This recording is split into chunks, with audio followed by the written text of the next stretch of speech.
Welcome to Great Talk and Entertainment. I'm your host, KJ, and this is the YouTube channel where I review movies and TV shows from all your favorite superheroes, including Marvel Comics, DC Comics, and much more. Please subscribe to my YouTube channel, Great Talk and Entertainment official channel. Now let's go, baby. Welcome back to the YouTube channel, everyone. My name is KJ. And today is my spoiler review for the new series on Disney Plus by Marvel Television Studio. This is Season 2 of Daredevil Born Again, Episode 1 spoiler review. If you have not seen this show, please pause this. But before you go, could you hit the thumbs up button, aka the like button? That would help my YouTube channel out. Come back and let me know what you think about Episode 1 for Season 2 of Daredevil Born Again. So again, this is my spoiler review. Y'all been warned. Now, let's get into it. This episode starts off with the BB report as there's a guy who's saying that Marifest did such a good job, and we see people just loving it, and it's just like an odd thing. We see the ATVFD, like the military force, look friendly with others, but they're really not. And, you know, it's just looking kind of weird. But then it goes into, we see Daredevil on one of the bridges in New York, and he hijacks a ship, which is called the Northern Star, I think, or Northern East, I believe. But he hijacks that ship, and he does the superhero stuff as he beats up a bunch of men with some armed weapons and finds weapons and stuff. And the two guys who are like captain the ship, they try to sink the ship. Now, it's just a river in Manhattan. So I was kind of like, well, it's deep. It's deep to drown in, but it ain't deep to drown that ship. So how are they going to pull that off? But it was really fun. It was like action-packed, and I love Daredevil's all-black suit. You can tell he spray painted it, and I think they did that on purpose, too, for storytelling purpose. But I liked it, and it was really cool. Like, in Season 2, this episode, they're really making it feel like an MCU compared to like Season 1. Like, it felt like the Netflix era. But this one scene where he's just laying the smack down, breaking people's arms and doing his cool tricks. You know how like Spider-Man has the Spidey sense and stuff?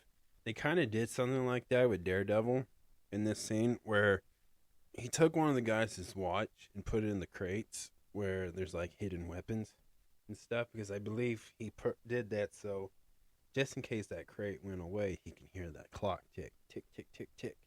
And I thought that was really clever. But I really loved the fight scene. It felt like an MCU.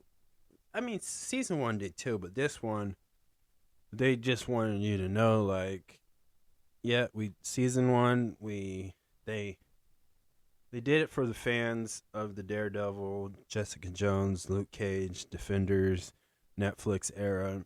They honored them. They mentioned it. They made it feel like that way. But Season 2 is kind of like, we're moving on, we're moving past, and this is how they started off, because this just felt like a definitely an MCU moment. And it was funny, too.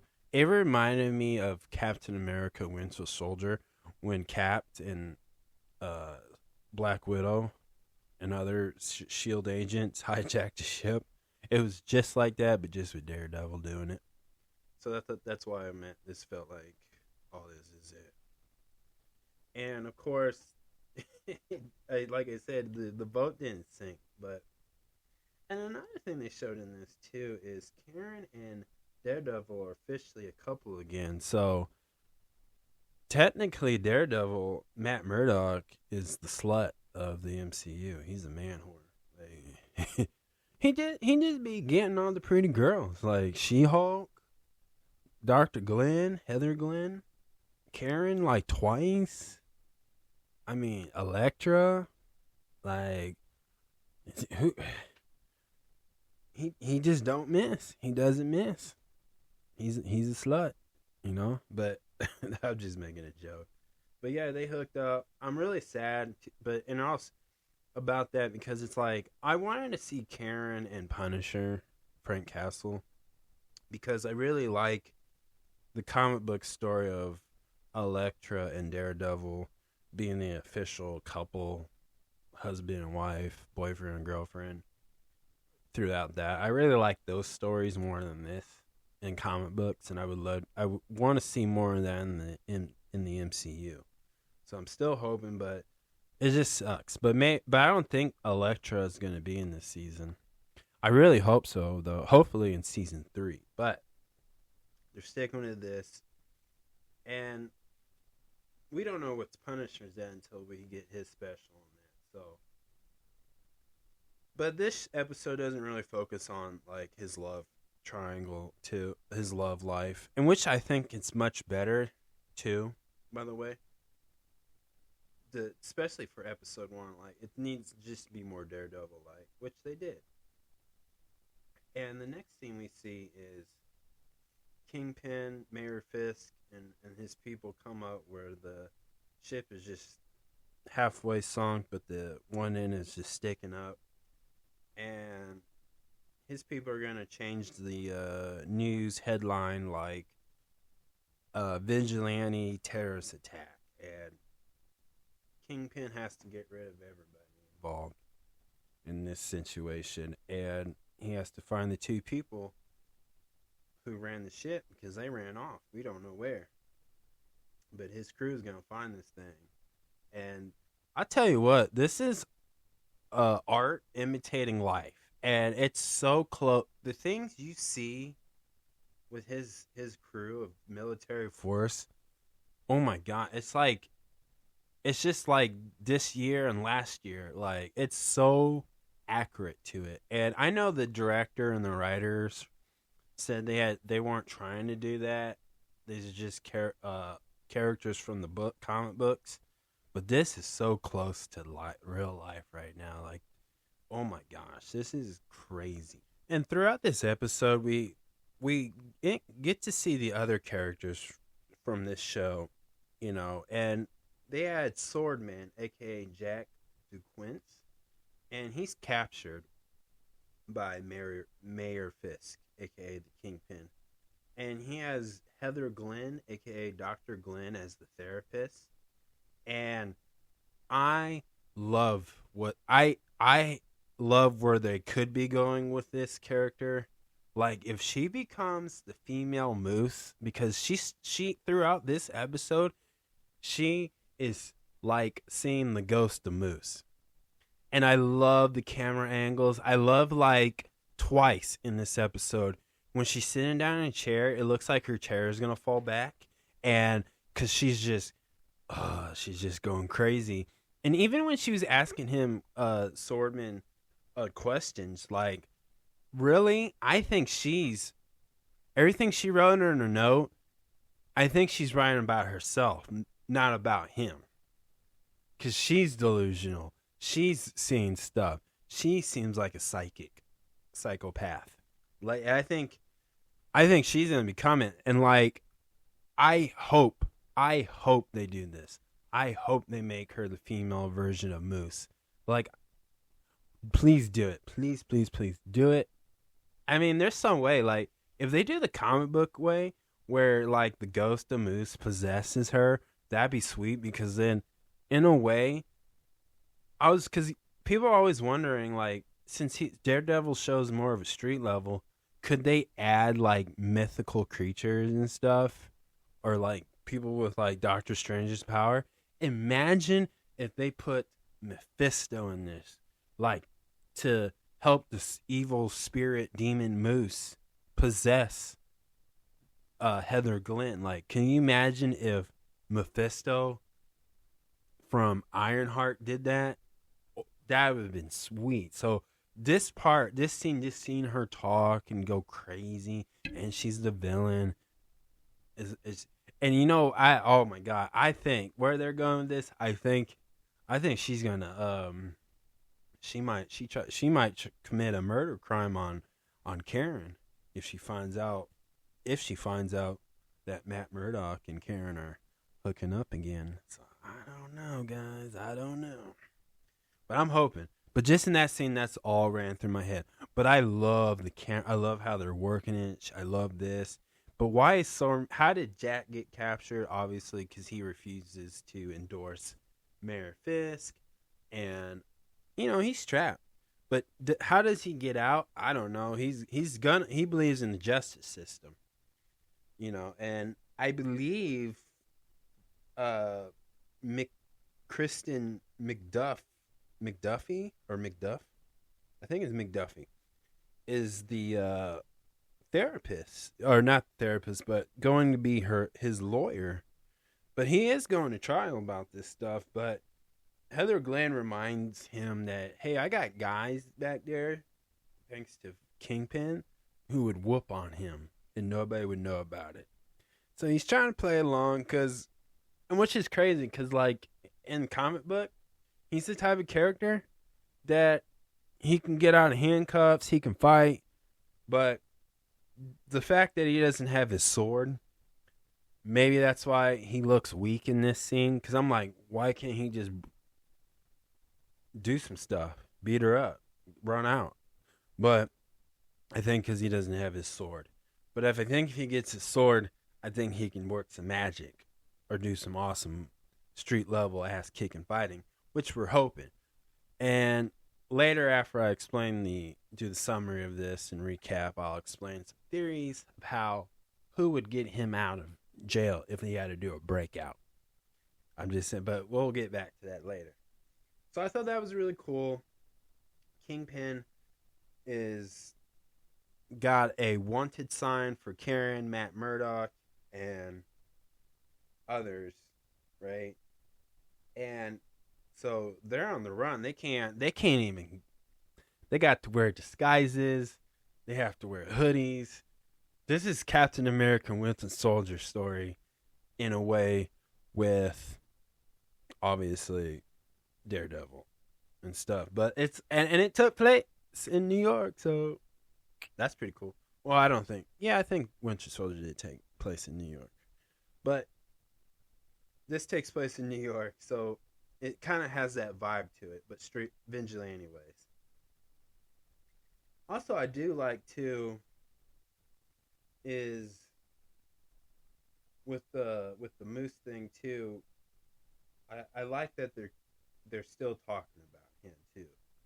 But then we get a next scene where we get introduced to a man named Charles. Charles is on the phone, and he gets the word about what's happening. And the one thing that stood out with me is who is Mr. Charles? We know that's not his real name. That's what Kingpin calls him, but we don't know why. But how did he come up? But he was just on his phone, and I thought it was weird that he put it in his drink. I think it was a bourbon. But why couldn't he just crack the phone? But he just put it in the alcohol drink. But you know what? That's cool. It makes it different. It shows you the type of villain, if he is a villain or not, which I think he is. That he's not he's the type of guy who would show some aggressive anger, but he's a psychopath. Like I get psychopath vibes from him, but maybe because who's playing him, which is Matthew Lillard. Obviously, if you watch any of the Scream movies, you know who I'm talking about. If you watch Five Nights at Freddy's, Scooby Doo, you know who this man is. And so I can imagine the type of movies he's playing throughout the years. This makes so much sense to me. He's playing a character, because I know Mr. Charles is not his real name. That's just his secret name, just to keep people off of it. But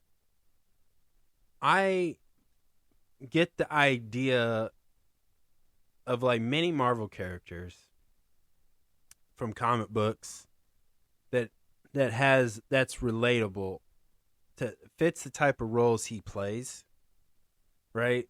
Obviously, just Stu from Scream. Like, who could be like Stu from Scream in a Marvel Cinematic Universe? And there's so many names. There's so many, and I'll get to those later. But just I like the idea like this. They got somebody here, and he's an interesting character too. And throughout this episode, we see evil versus good, good versus evil, the battles of the vigilantes, superhero action-packed film or show, and it just had everything you can imagine. Because in this episode too, we see what I like too. This is one of my favorite things about this episode. There's many others. There's many favorites, but one thing I love, it's the small details. It's the people without no superpower, not vigilantes, not Winter Soldiers type stuff. Like, we see the law firm that Matt Murdock was with in season 1 of Born Again. They're heroes. Like, they don't fuck with Kingpin. And then you have BB, Urich, her uncle was murdered by Mayor Fisk from season 1. She bugged Daniel's apartment, and we see her, BB, and Karen is having a conversation, basically saying that the people who manipulate are easy to manipulate. So Daniel is really good at manipulating people too. But I also feel bad because Daniel is probably going to be the way they set him up in this show. If things go down the wrong way for Mayor Fisk, he's going to take all the blame. Daniel's the one's going down, And throughout this episode, right? Daredevil's trying to get Mayor Fisk. He's trying to, do things. And the one thing he wanted to do was take on the AFTV guys too. And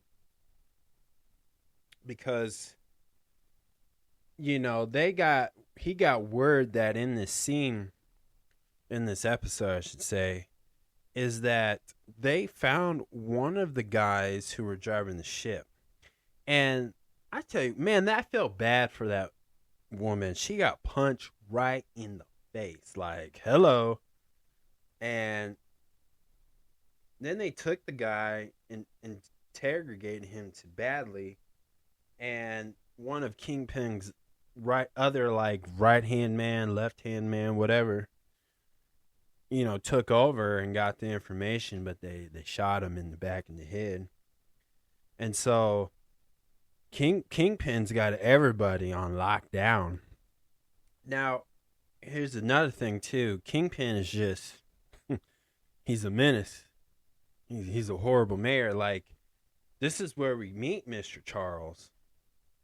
He walks in, and these two, I don't know, FBI agents, federal bureaus, whatever, they come in and they're like, we're going to oversee everything because you made some decisions without talking to the president, vice president, such and such. And he comes in and Mr. Green's like, oh, you're going to answer that phone call.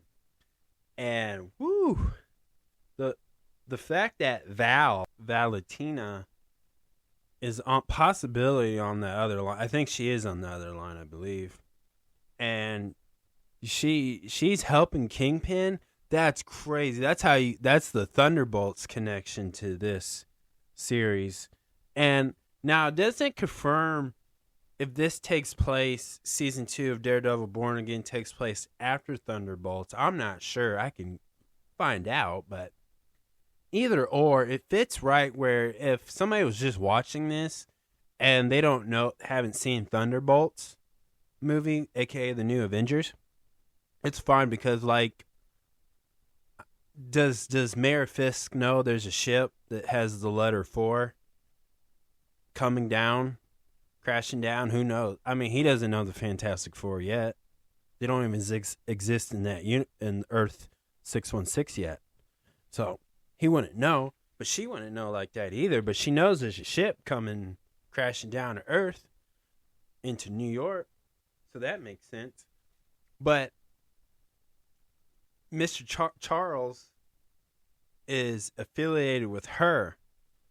And I think, and the fact that her and Kingpin are teaming up to capture vigilantes, that totally makes sense. And that really expands the cinematic universe of where we might see Kingpin, a.k.a. Mayor Fisk, in other Marvel projects. Like, that's what's cool about it. If they don't kill him off in season 2, we could see him in other stuff. But they got everybody. Kingpin got everybody blackmailed. He got everybody scared. He's got everybody underneath his thumb. Like he's like in crime. He's on the peak era of crime mob. Like, this is a man you cannot just beat. This is a man you can't easily expose this man. And it's beautiful. Now, the scene in this episode where Mr. Charles is with having a conversation with Mayor Fisk and his wife, and Mr. Charles is like disrespecting him, like showing like, I'm not scared of you, but Kingpin's not scared of him. I like the fact where he's like, I'm sorry, I didn't mean to cross line. He's like, but you did. And it's like, he's like, I got some guys I can hire to get rid of that ship and then kill them off. Right? And what's interesting, Kingpin at first, he's like, let my guys do it, let my people do it. And he's like, oh, are you willing to, murder all your people after this so nobody can ever talk about it? And he kind of hesitate, right? And that's unusual for Mr. Mayor Fisk, because he's usually ruthless. He has no problems getting his hands dirty, literally. He has no problems punching somebody in the face until all the blood comes out. He's that type of villain. But he hesitates. And Mr. Charles saw that. Mr. Charles was kind of like a G in this. And I think Vanessa, Kingpin's wife, respectfully, was a little turned on by that. I'll just say. But that was my favorite scene. Because it's like Kingpin's the main villain for Daredevil, but now there's a guy who's challenging Mayor Fisk mentally. But they're trying to do to succeed this business deal of transporting certain weapons, making a little money on this thing. So it's not like he's challenging him the way Daredevil's going to challenge Kingpin in a superhero way. This is a more of a like, who's the alpha? But Mr. Charles works for somebody else, which is probably Valentina, I should say. So that is so sweet, and it's awesome. And to see like there's more to it, and just really, again, like they're introducing and connecting this really more into the MCU in a way where, it can feel like the Avengers could show up. It could feel like Captain America could show up. It feels like Spider-Man could show up, but Sony won't let that happen. Sorry. But it could. It feels like that. It could feel like the Thunderbolts could show up, like Winter Soldier. We're talking about Elena. We're talking about Kate Bishop. We're talking about Hawkeye. We're talking about, Nick Fury, right? Like, this is all making sense now, right? And so there's a possibility they're not actually showing up, but the way this little gem of a scene just placed in there just right to keep the story moving was perfect. This is perfect. Now, at the end of this episode, the retired Jerry sets himself up, and Daredevil's in the apartment, and the AFTV comes in, and you think Daredevil's getting everybody, but then Jerry has a heart attack. And then it's distracting him because he's thinking about Foggy, and they take off Daredevil's mask after they whoop his ass. And at the end, Bullseye saves him by throwing these knives so perfectly, he even wrote, "You're welcome." And I'm glad, and I see why. I was like, why are they taking off his mask? Like, whoa. Like, this is a character that should not take it. It's like Batman. Don't take off the mask all the time. Don't take off the mask so freely, right? Because that's why they had to run it back with Spider-Man, right? Remember when Spider-Man got exposed because of Mysterio, and everybody knew Peter Parker was Spider-Man, and then they had to do No Way Home, and then Doctor Strange did the spell, and now everybody forgets Peter Parker is Spider-Man. They know who Spider-Man is, but they don't know his identity no more. This is why. We don't want to go back that way. So instead of Matt Murdock asking Doctor Strange to do that, Bullseye just, he threw knives and murdered all the AFTV team. So it was a little rough, but nobody knows his secret. And I don't know if Jerry's going to make it, but I hope Jerry makes it because he took an ass whooping. And Daredevil just took his time, but they were trying to get the right information. And you know what's funny? The guy with the eye patch, he's like, I can do this all night. And it's kind of like a reference to Steve Rogers when he was Captain America. I can do this all day. I thought that was pretty cool. It's like they're just MCU referencing stuff in this one. And it's beautiful. So that's how that show ended. So let's get into some topics. Let's talk about Mr. Green. Or Mr. Charles, not Mr. Green. Mr. Charles. I think too. I think he works for Hydra. I think because they kept showing this ring, but it was very blurry in both scenes that I seen it. Maybe y'all can just show me and say, no, that wasn't it. But I think he works for Hydra. I think they're bringing back Hydra. And I think a character like Daredevil show could really benefit off of that. You don't really need a Captain America. You don't need a Bucky Barnes. You don't really need a Elena. You don't need none of them. You could. That'd be nice. It'd be easier. But to have Hydra agents and Daredevil deal with them, that'd be really cool. That's an idea that they could go to. But I always feel like Hydra was going to make a comeback. I felt like that when they did Avengers Endgame. I felt like that when they did Captain America Brave New World. I felt that way with Wonder Man. Like, I felt like this was a Hydra moment. And they're not gone. Somebody can bring them back. There's a younger generation who probably got inspired by Hydra. I mean, it's like an occult. They're gonna just turn it into like a cult, more like, and that makes more sense. And with the way Daredevil Born Again the show is based off, it could fit. This is something Punisher could,